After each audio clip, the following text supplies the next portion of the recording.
Thank you, Michael, and thanks everyone for coming to my talk. My name is Dakuo Wang. I'm here presenting this talk titled, Designing Human-Centered AI Systems for Human-AI Collaboration.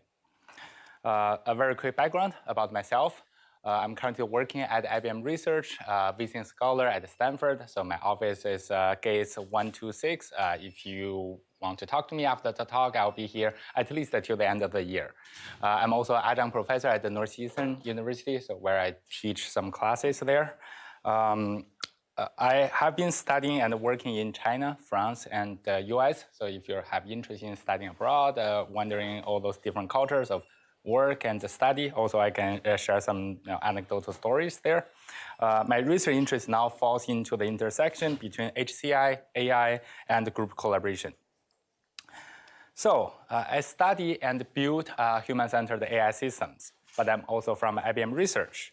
Many people may wonder if my research actually succeeds, my colleagues' research actually play an impact. How could IBM's product fail miserably in the real world? For example, the IBM Watson healthcare system. What I can tell you is that I'm not involved in the IBM Watson Health research team, but in my own research work where I studied these AI-supported clinical decision-making systems, I do observe some common patterns and reasons of failure that I can share with you in this talk. In this particular case, where you have a typical EHR system to the left, and then you have a AI-based clinical decision support system, CDSS system, to the right as a pop-up. And then the designer followed all those human-centered design guidelines to make sure that the accuracy is good. For example, the 54% accuracy. And also, there are particular design considerations to support the explainable AI. For example, these are the highlighted keywords using attention-based so that doctors can better understand why this particular option is being suggested. But still, these systems fail. I mean that after deployment, after millions of dollars investment and then deployed in the real world clinics, doctors stop using them after a couple months. Why? That's my fundamental research motivation. Right? Why do some AI systems work and some don't in the real world? Let's look at that. Look back at the history. So this is a nice chart depicting the ups and the downs of the AI research, AI investment in the history. This is from Jonathan Gruden from Microsoft Research. So we are observing these trends that IBM Watson Health failed in 2019, but it's not the first time in the history. In the 80s, in the 80s, there are these similar efforts being tried in the UK. For example, there's a medical research council had this brilliant idea of developing algorithms to automatically scan the medical images, but that system also failed miserably. We don't really use it. And the healthcare context is not the only scenario or the use case where investors and researchers have been extensively invested and failed. In many other use cases, for example, in this chatbot or intelligent agent scenario, Microsoft Office Clippy, which was a very famous or infamous kind of example in the previous wave of this AI summer. But now we have a chatbot. It only takes 1 year to make people sentiment from, oh, it's the year of chatbot in 2017, then becomes why chatbots fail in 2018. For the younger audience, maybe the MS Clippy, Microsoft Clippy, maybe before your age. So this is Microsoft Clippy inside the Office world. And then it tells you, well, it kind of like using this icon view to tell you. I have to ask, how many of you know of Clippy or knew of Clippy? Perfect. Then I will just move on to the next slide. So we should still all remember Microsoft Tay, right? So this is quite a disaster because it takes only less than 24 hours to turn a social chit-chat bot deployed on Twitter to become a pro-Nazi anti-social agent, right? So Microsoft put it down. So come back to the AI for healthcare use case. Why these systems are failing? There are various reasons, but I think one main reason that I'm really interested in is that is conveyed in this picture. So designers and engineers and researchers, sometimes we try to build these AI models to replace human doctors. Maybe that was not the intention of these researchers and designers, but that's the perception we pass on to the actual target user. And once they perceive it in such a way, it's a competitor instead of a collaborator, then people stop using it. We actually heard this kind of feedback from our contextual inquiries, right? So doctors were complaining about why it's not helpful, why it's trying to take their own job, but instead of providing support that they actually need. So they suggest that can you provide an explainable, trustworthy, and cooperative AI CDS system for this future human AI collaboration? Now I believe we have a potential answer to answer this question, which is human AI collaboration.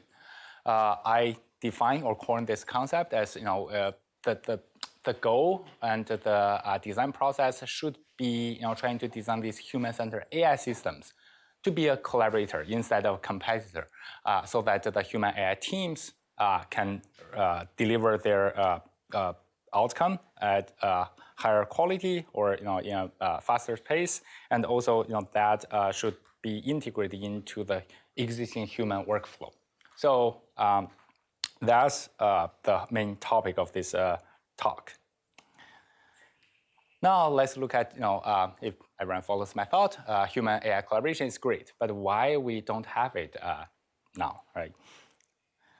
So let's look at the human, right? So the human researchers and designers who are actually working on this topic, this human-centered AI topic.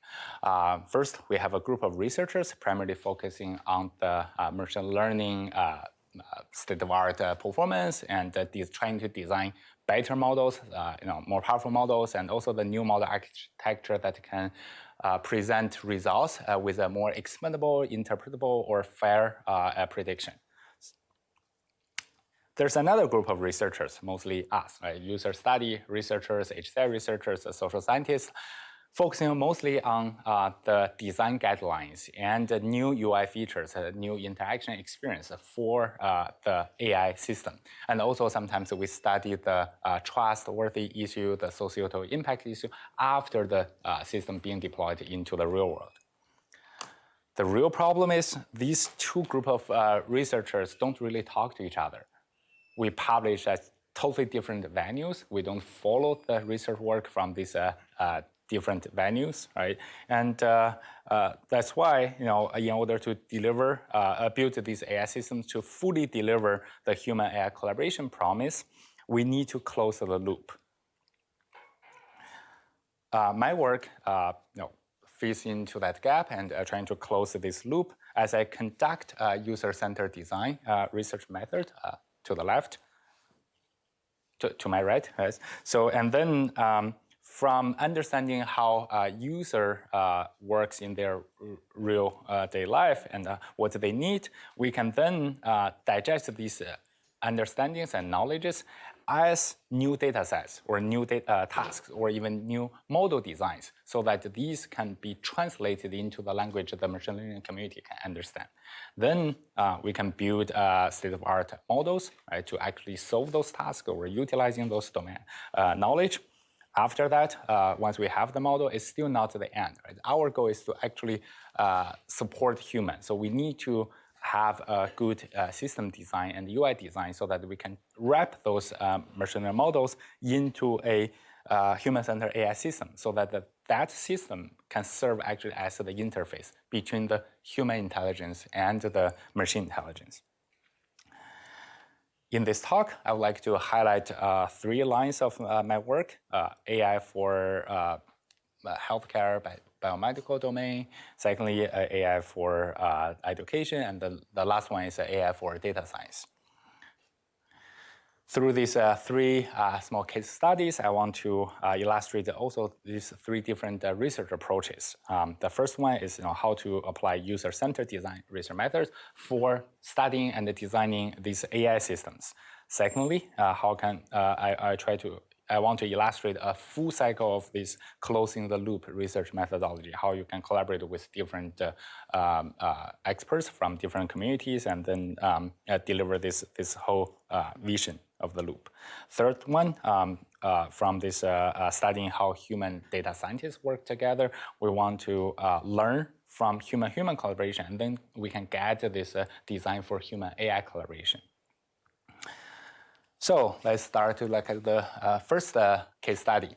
So the first one, we adopted this user-centered design research method to identify user needs for an online health community. So this community is particularly designed for pregnant women. Then we can build and deploy a human-in-the-loop AI system to provide timely social support to the people's emotional needs. User-centered design, I'm sure like most of people in this audience already know that, is coined by Don Norman back in 1970s. It emphasizes this iterative design process so that we can gather user feedback early and make sure that our design aligns with the user needs and also do it iteratively. So in my study, we start with this user-centered design method by looking into the actual context, the study set that we are focusing on. This is very typical CSCW type of work that we run. We collected the posts and the responses from this online community, and then we conducted a qualitative coding to try to understand why are people using this online community and what are the responses. From there, we categorize them into 4 different categories, but these 3 are the most prominent ones. When we take a further look at the responses, then for the first one, this emotional support seeking and the emotional sharing type of posts, and the third one, the sharing daily life posts, the responses are very similar because it's just people provide some emotional or chit-chat kind of like responses. The second step of user-centered design is to identify user needs. So what would be the user needs in this particular in this particular health community? So we found that the median response time for a post is roughly 10 minutes. It's okay for a general online community, but for these pregnant women, this special user group, they have very high stress level, and we got lots of complaints that they need a more timely response. Then our research team decided, why don't we try to build an AI-based solution to help with this timely response user needs for emotional support seeking scenario. So from that design guideline, design insight, we decided to build this chatbot for social support, or CAS. So this system has a human-in-the-loop architecture. It has 5 modules, right? So the first module is responsible for identifying those posts that do not have a timely support. Then for those we'll call it overlooked posts, the second module uses a deep learning classifier, trained classifier, to be able to distinguish whether those posts have emotional support or informational support. Due to various FDA regulation, we cannot provide these informational support. Like they really need to seek advice from doctors, right? And then in the third module is just for our in-field experiment setup, which I'll come back later. The fourth module is a neural network-based response generation module. We collect 2 years of data from this online community, and then trained the model to learn how other human community members respond to these posts. Just give you a very quick qualitative view of how these original posts look like, what's the training data, the human response, which is the ground truth, the training data, and then our AI's performance. As you can see, for example, especially the third one, right? It can even generate these emoji-only responses.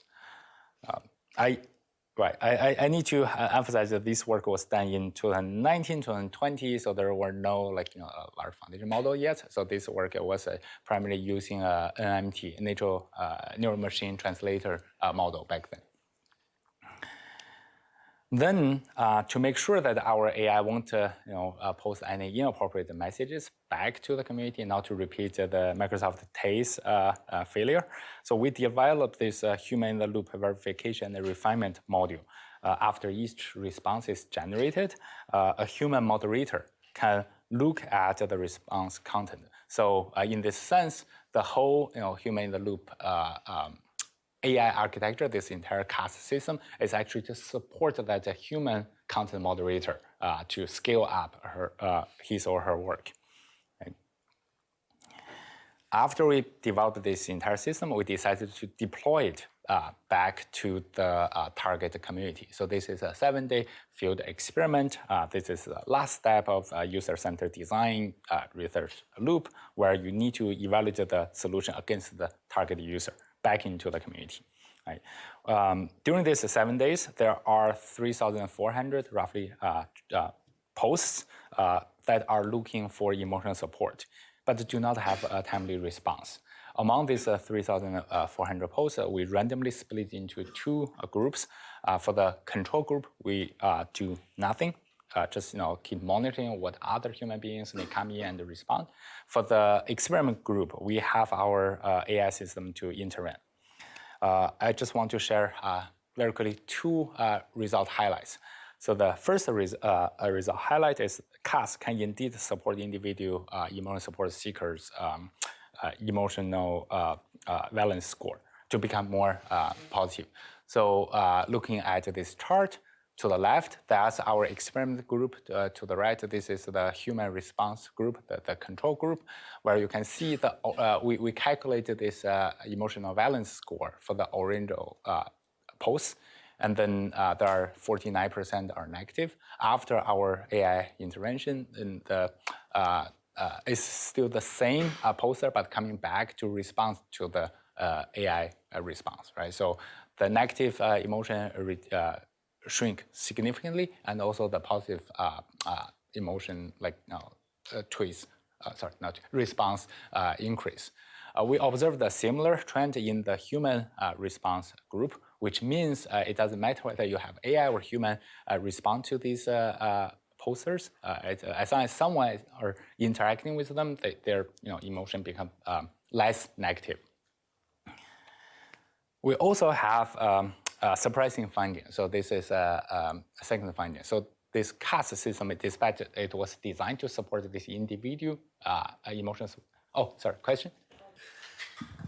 I was wondering whether you could explain the drop in positive emotional valence in the human response setting, because it feels that's like a pretty big drop. Yes. I was just curious, why that was the case, whether it seems to suggest that maybe human responses aren't as reliable, or maybe they would not provide positive evidence data for an AI to be trained on. So that might also mark as data that we should be a little bit careful on before we train language models on them. Yeah. So thank you so much. The question is why in the human response group the positive emotional ones actually shrink a little bit. Right? So we have that's a very good observation, and we have a theory in our paper discussion section. We feel like it's not just about the content. So what is being written in that response is also related to time. Right? So how quick that response is being posted back to that thread of discussion. Maybe it's because they were very happy. The original poster were very happy to share baby's photo or some very interesting life events, and then no one replied to that post within a couple of days, right? And then after a while, and then some human community member may come in and then say, oh, that's a lovely baby, right? But by that time, maybe the poster's emotion have already turned to neutral, right? So it's not turned to negative, but it's turned to neutral. That's our theory, but we haven't tested it yet. No, yeah, that's also a very good question. So the question is, does the identity of the AI or the bot being disclosed to the participants? So the answer is no, because we two reasons. First, we from literature we know that if you disclose the bot's identity, it will significantly reduce humans' perception and trust in it, no matter what's the quality or what's the other kind of things. In this case, in this study, that wasn't our focus of the study, so we want to make sure that we can control that variable. Secondly, we position our paper or our work as a AI system, a human-centered AI system to support that human content moderator. So during this 7-day deployment, we actually have a research assistant, student, right, monitoring the entire system 11 hours per day. Right, and then while the system was online generating those, to make sure that every single response generated by the system at least being verified by the student. Because, so I can also give you a little bit more detail. We think because of the training data have been already like censored or filtered from the past 2 years by the human content moderation on the community. So the model's generated response, there's no arbitrary or inappropriate response at all. So our research didn't do any intervention in this case. So I'm trying to think about whether this is sustainable in the long term, because if you're focused on emotional support, and emotional support is essentially keyed on the fact that it's costly to deliver. Mm-hmm. If I spend time with someone to help them through a tough moment, it's partially that I've spent time with them. This is sort of like Donna's entire point of like social, like honest signals and mm-hmm. social signaling or signals and social supernets and all this. It's like essentially saying that the emotional support works because someone spent time to do it. Yes. And because this is basically free, I'm worried that over time it'll turn into, I call customer support and they say, your call is important to us. Please hold. And it's basically, if anything, negative because it's like acting as if this is a social interaction mm-hmm, mm-hmm. when it just got auto-generated for free.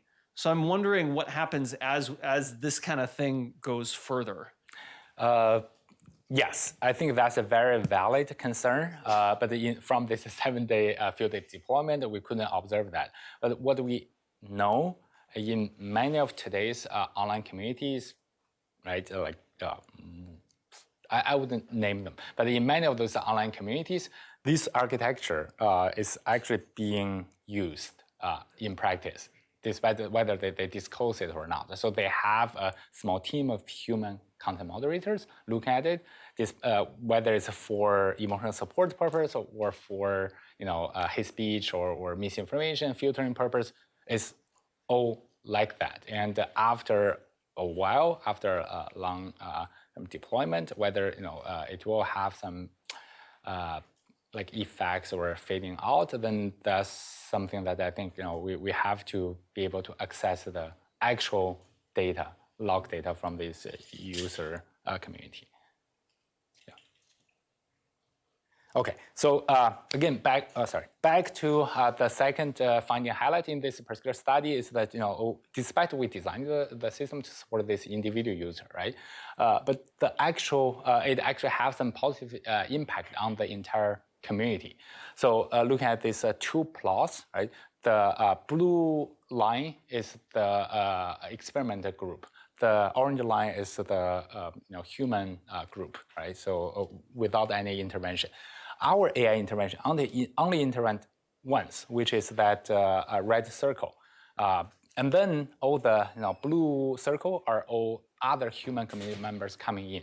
So this plot is plotting the interval time between two following responses. what it's telling us is that after our AI's like timely response, the entire community are becoming more active, become more engaging under those threats, right? So the second response to the first, third response to the second are all much shorter, right? So come in much quicker in comparison to the original kind of control group, which is also telling us that this may be an interesting research direction for the future, that you have AI to engage with the community or more than one user. Question, yes? For the human response experiment, how were the human writers sort of incentivized? Because you mentioned that for the AI response, there was a student that was on 24, almost was very active for moderating the content that was being generated. But was that also a similar case for in the human setting? Because otherwise, this time interval sort of. The reason why there's a discrepancy could just be that if we just hire humans that are always on all the time, then we will see a smaller interval. Then the difference would be content that's generated between the AI versus human. Well, that's a very fair question, right? So I want to again reiterate, our student, despite she's 11 hours on, right, is only that red dot. So that beginning, the first response to that post. All the others, so our AI basically intervene once for one post and then leave that post forever, right? We just monitor what others are doing. So even if, so that's why you see that the difference between that first response and the original post, right? But then what we are observing is this much shorter time interval in all the following kind of human-to-human responses.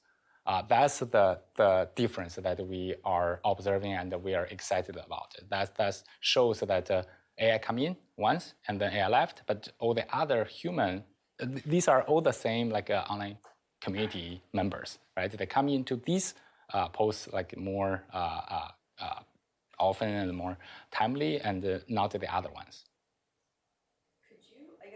I'm trying to figure out what it feels like the control is not I guess maybe the experiment that I'm thinking in my mind is instead of having a student moderate the content, could you conduct the experiment where, or have you conducted the experiment where the AI generates a response and it's the community members that moderate before publishing?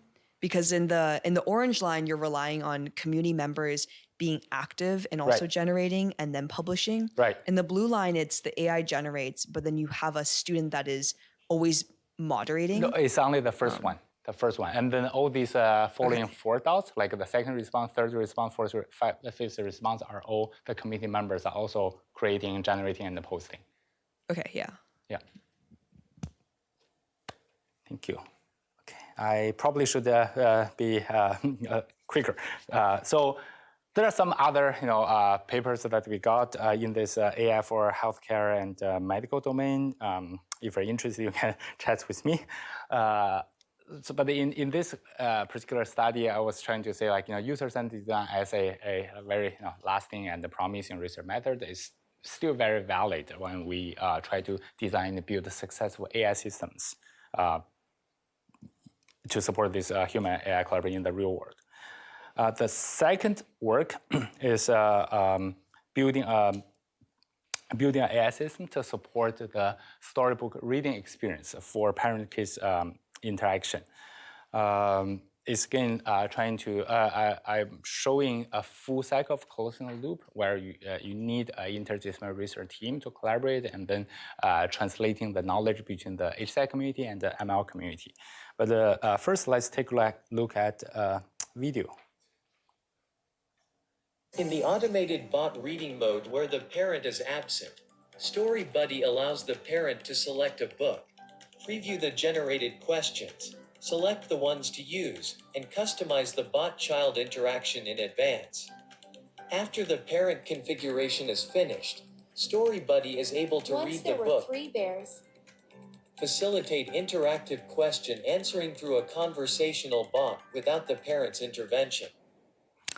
Okay. So this is the Story Buddy system demo we presented at HCAI early this year. But why we started this project, right? So let's take a step back and look at the beginning of this entire project. So we started by asking this very simple question. During the COVID, our parents are at home, kids are bonded at home, right? Parents need to work and also cook, right? So how can AI help these parent children storybook reading experience? Within that context, we designed this experiment. It's a 2x2 factor design. One factor is that we have human adults to read the storybook. The other versus that we have AI agent to read the storybook. The other factor is that during the storybook reading experience, do you have interactive dialogue, basically question and answer, or not, right? We recruited 120 kids, aged between 3 to 6, and then the AI is scripted to use the same question set and the book as with the human adult. Very quick video. What did the bears bring? The mommy's beautiful blue seashell from the sea.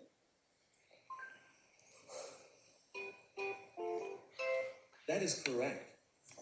Okay, question.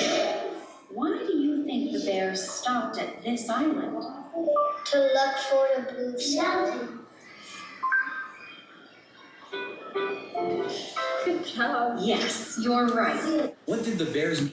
Okay, so that is the user study setting, and we collected many measurements. But if we only look at one particular measurement, which is the storybook reading comprehension outcome, right? The result is showing us this, that with human or with this AI agent to deliver that experience, it's not that different for this 3 to 6 years old kid. But whether you have an interactive conversation or not during that storybook reading experience is significantly better if you have that interaction. This gives us promising kind of research direction, but there are two technical challenges in order to scale it up. First, we need to a content curation team, domain experts, teachers, right? That they understand the book and they understand the pedagogical principles. They can translate that static book narrative into such a dialogue flow data structure so that it can support a chatbot.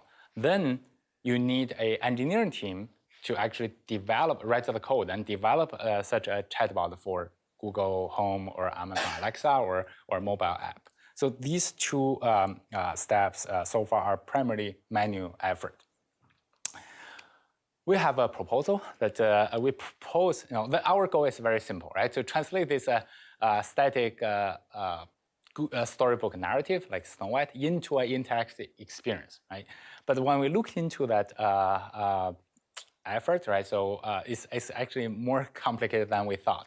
First, we need a data set, an in-domain data set, because till today,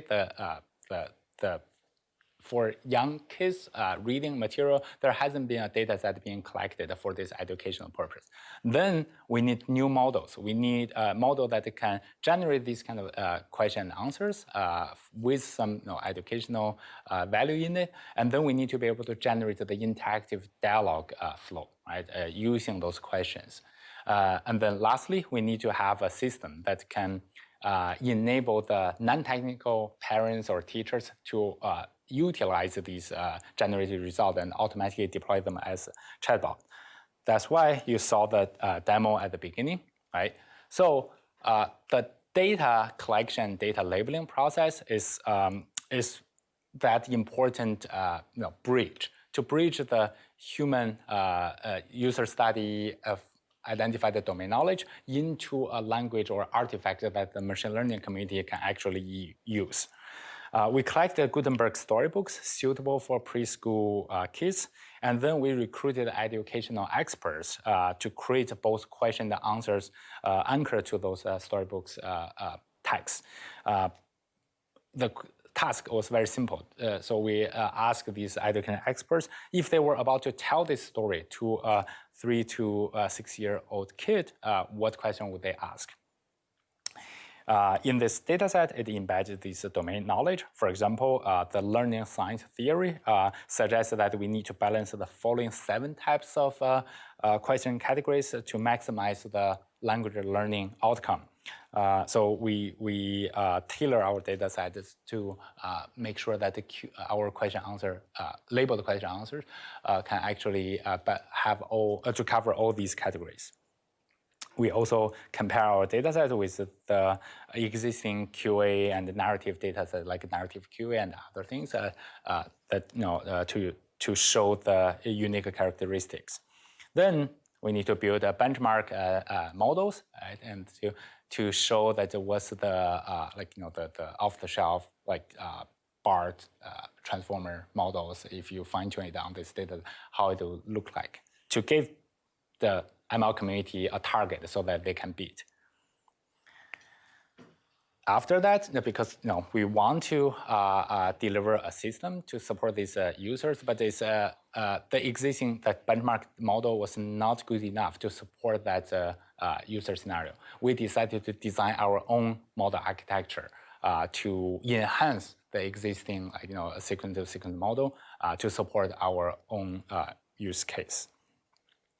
In comparison to the various other question-answer pair generation systems, our model beats the other 2 baselines.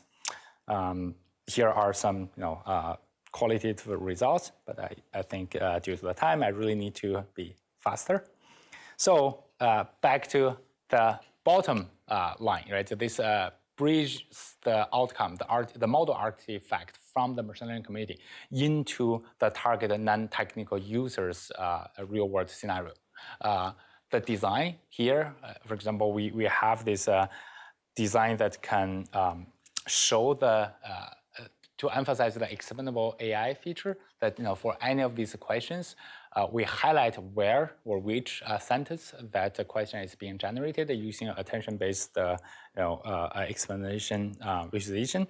Right.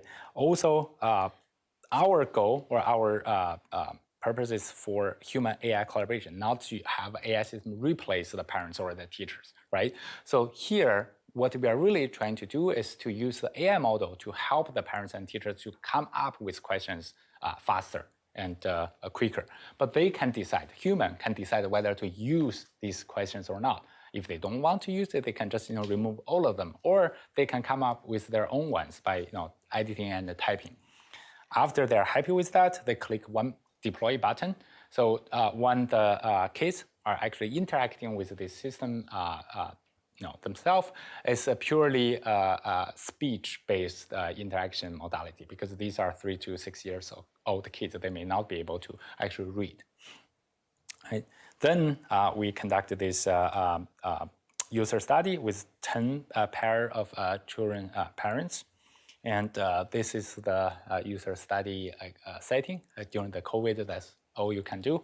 Right? And our results shows that people really love this direction. Right? So this we then in the paper we also discuss the various other findings and the design implications, such as the role of AI in parent-child interaction.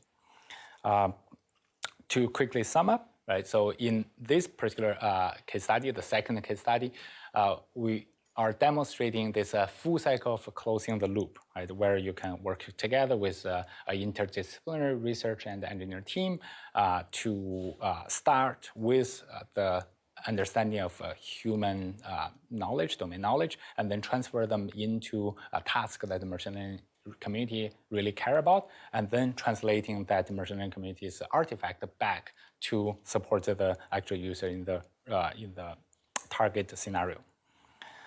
Let me very quickly go through the last one, 2 minutes. So in this last one, I was trying to demonstrate how we can learn from human-human collaboration to guide the design of human-AI collaboration.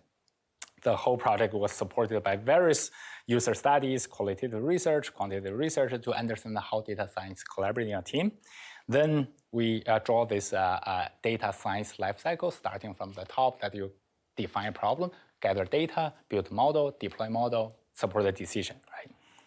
Using that data science product lifecycle, we also map it up together with the multiple stakeholders. There are more technical stakeholders, there are more business-oriented stakeholders, right?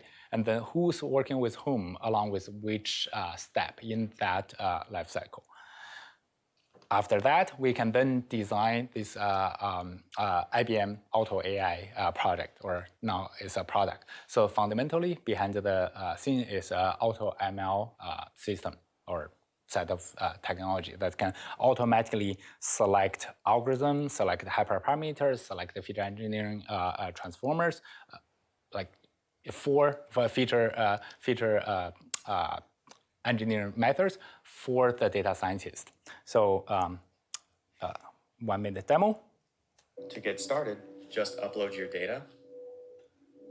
Choose what you want to predict. Then, start your experiment. If you need to add multiple data sources, Auto AI provides optional recommendations to guide you through the process of joining your data for the experiment. Once you run the experiment, Auto AI visualizes the model creation process step by step. Each model is constructed through a unique process, which is called a pipeline, and a dynamic leaderboard keeps track of the top-ranking pipelines throughout the experiment. Auto AI reduces the workload that used to take days or weeks to a matter of minutes. You can interact with the visualization at any time during the model creation process to view different lenses on the experiment. Through one lens, explore the unique or shared relationships between each pipeline from a top-down view. Through another lens, view the breakdown of each pipeline's resulting metrics, and from there, you can further refine these metrics to surface the most relevant pipelines. You can instantly save each one in your preferred format, which can be additionally tested or modified before deployment. Okay, so the whole Auto ML workflow, as you can see in those colored box, each color box is a piece of code, right? So in that color box, it's trying to map with the human data science workflow, right? And then we design the user interaction point as if they are exchanging this knowledge or requirement or artifact with their human peers. That's how we built this Auto AI system. And then again, we recruited data science practitioners, split them into 2 teams, and measure both quantitative and qualitative results from using Auto AI versus using Jupyter Notebook to come up with their code. It's again very promising. That is from studying human collaboration theories and concepts and behaviors, it can guide us to say, how to build this successful user interaction and user interface for human-centered AI. 3 future work.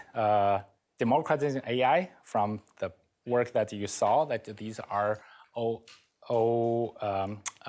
from this Auto AI work and the story body work that we are trying to enable non-technical user being able to get benefit from this state-of-art AI technology, but without having them to write the code. So that's the democratizing AI, AI for AI, democratizing AI vision. Also, so far many of our work have been focusing on AI to support one individual user, right?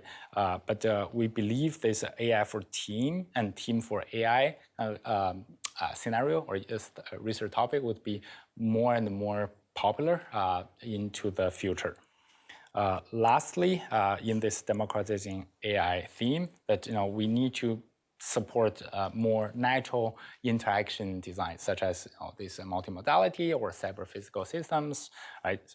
In such a way that more non-technical or the people with low AI literacy can actually interact with these AI systems in an environment that they really care about. 3 more slides. One, what I'm currently working on. I'm very interested in this social bias kind of topic, ethical NLP topic, right? So from this story Buddy project, we annotated lots of Gutenberg like storybooks. These are Snow White, Cinderella, Alibaba and the 40 Thieves. And then you can see there are very clear social biases in it or stereotypes in it. Like the male character is a doctor, right? They travel abroad, never short of money, and then try his luck, save the princess, right? The daughter of the king eat an apple, grow a pair of horns, start crying, and then wait to be saved by the prince, right? So we have a hypothesis that this is actually one of the major reasons why the social stereotypes are passing on from one generation to another generation, regardless of this culture background. Because Snow White and Cinderella, these are storybooks read by millions of children like across the globe. If we can build NLP toolkits that can automatically detect these kind of biases in the narratives, then we may be able to develop technology to help the children book writers today to give them some guidance or second opinion when they are writing these drafts.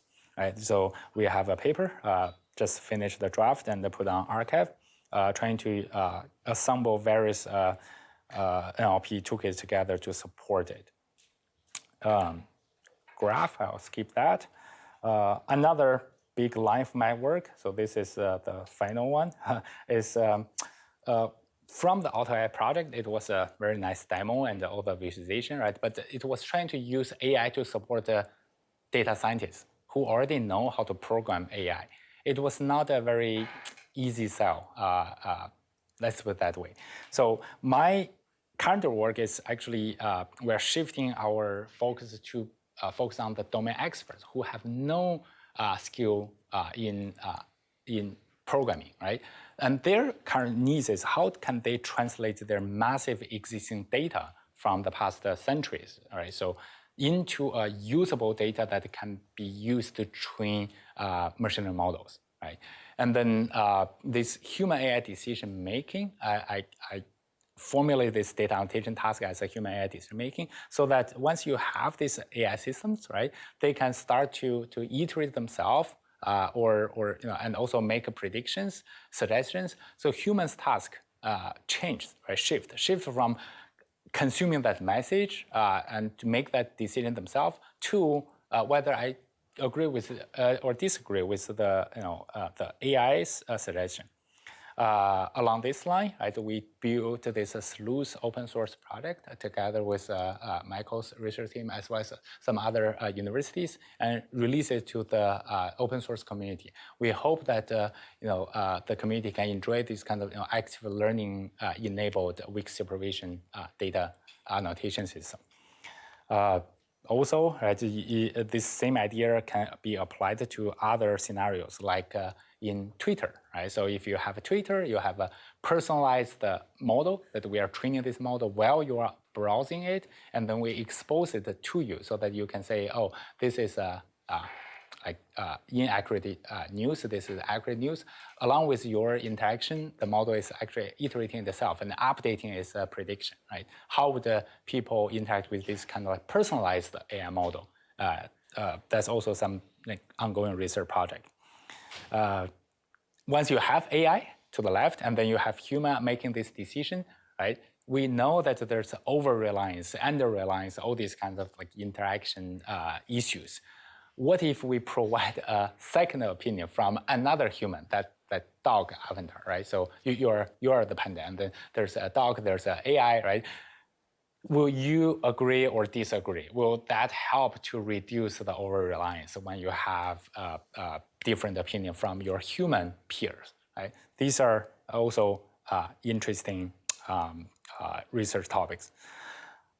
The last one, I want to tell you a little bit more about, again, data annotation, but in this case, I'm feeling like this human in the loop AI, it's still missing the important flavor. It's because human in the loop, let's think about it, right? The loop, what's the loop in the human in the loop? Right? It's the AI loop, it's the AI algorithm, right? So it's assuming that AI cannot perform something well, so we need human to help AI to improve AI's performance. That fundamentally is against the human's intuition or human's incentive model. What if we switch it to make it AI in the loop, right? So this, imagine that in this particular AI in the loop process, that loop is the human workflow, right? So we study how humans are doing those work. In this case, it's just annotating a PDF, extracting table, extracting image, extracting text, right? But how are people doing that, right? We decompose that into those micro tasks and then identify which particular task that human need help and what AI can help in that task. From there, we build this AI in the loop process. It actually have lots of benefits. For example, human doesn't feel like their job are being replaced or threatened by AI because they know that their job is a multi-stage, like end-to-end workflow, but AI or different AI can only help with a couple of them. That actually make this AI system more acceptable and more helpful for user. With that, I want to conclude my talk. Thank you so much for coming to this talk. Thanks.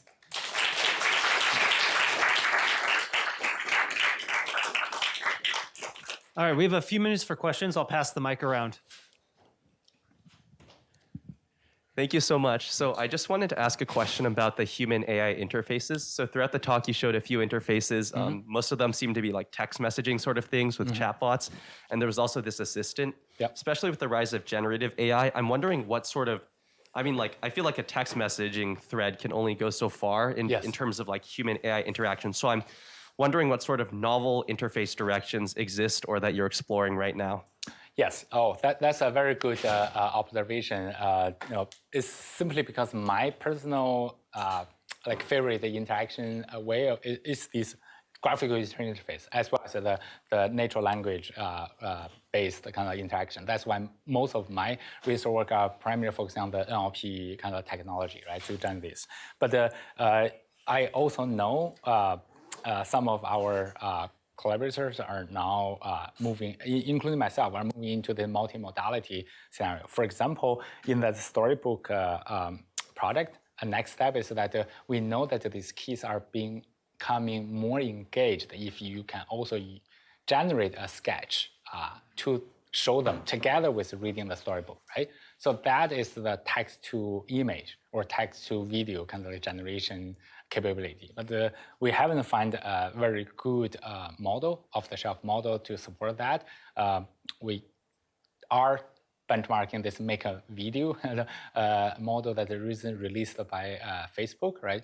But if we can add that to make this purely speech-based interaction to become more multimodality, we are sure that for this particular targeted audience, 3 to 6 years old kid, would be more engaging. Thank you. Thank you. Is this on? Hello. Okay. Thank you for the talk. I'm wondering, I think you said that you did not disclose the identity of the AI to the participants in the first study that you showed us. What did you say about it? So we have just a user persona, user profile, and then we use that and then connect with the API, the system's API endpoint to collect and post messages back to the community. Yeah, so what was the user persona? The user persona is just a regular user with an avatar, not a real face, people's face, and then preparing to become being prepared to become pregnant, something like that. So that's one type of the user in that online community, and because our research assistant indeed falls into that category, so she used that user persona. Okay. Yeah, I was just wondering because I'm thinking about prior work where depending on who, what the name is or how old the person is, right. That'll affect the way that people interact with it. So I'd be curious if in the future that could be randomized in some way. Yes. So there, that would yes. limit the bias. Yeah. Well, there's an immediate next step for that project because whenever I give the talk, many people are so interested in this AI identity research topic. So the immediate next step is actually try to, have this, two group like a control experiment to see if we review the identity versus not to review the identity, how would the people feel about it? Or review the identity, say like, oh, this is the content moderator, right? Not AI, not a community member, but rather a content moderator hired or recruited by the platform. Maybe these three different conditions, people will have different reaction. Yeah. Cool. Thanks. Thank you.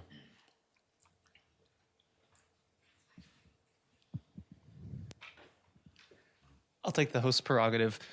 You started with talking about how you want to reconsider the user-centered design process around trying to bring AIs into this.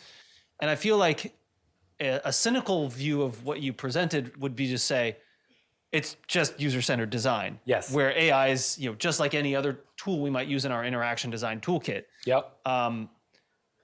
I feel like you probably have an opinion that that's not exactly the case, and I want to give you a soapbox for a moment and just say, like, what's different here that you feel like if you were going to be telling someone, what do I need to teach you beyond the sort of user-centered design process that we might teach in an undergraduate core curriculum?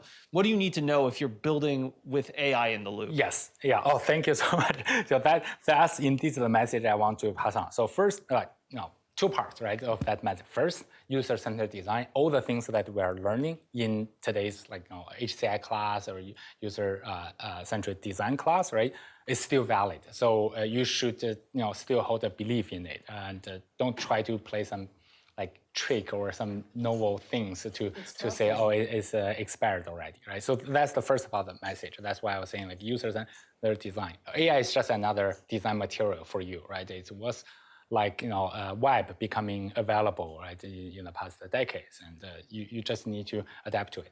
Second part of that message is that being design background student or being a HCI student nowadays in the school is actually, personal opinion, is actually necessary and critical to start to learn some AI fundamentals, right? What's the different categories of AI technology out there? What's the limitation? What's the benefit? What's the capability of these different AI? It's not asking you to be able to write the code and build your own model. It's rather to prepare you with that language, with that mindset, so that you can collaborate with your future engineer colleagues and research colleagues.